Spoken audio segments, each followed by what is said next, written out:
पहले चलिए इस घर के एड्रेस और इसके ब्लूप्रिंट को समझते हैं।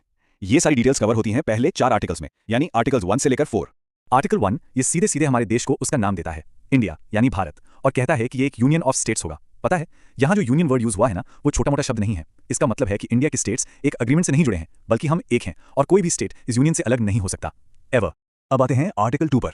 ये पार्लियामेंट को एक सुपर पावर देता है। कौन सी? नए स्टेट्स को इंडिया में शामिल करने की। मतलब अगर कोई नया मेंबर इस फैमिली में जुड़ना चाहे तो पार्लियामेंट दरवाजा खोल सकती है और अपने परिवार को और बड़ा कर सकती है।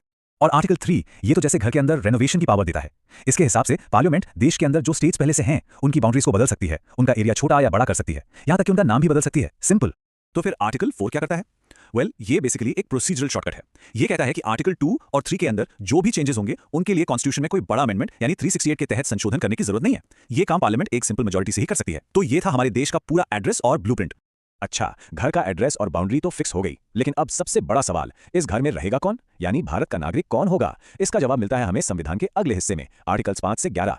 तो आर्टिकल 5 ये बेसिकली उस दिन की बात करता है जब संविधान लागू हुआ। ये समझ लीजिए कि ये ओरिजिनल फैमिली मेंबर्स की एंट्री लिस्ट थी कि उस शुरुआती दिन पर भारत का नागरिक कौन कौन माना जाएगा। अब हम सब जानते हैं कि पार्टीशन एक बहुत बड़ा इवेंट था, तो आर्टिकल 6 उन लोगों के लिए बनाया गया जो उस समय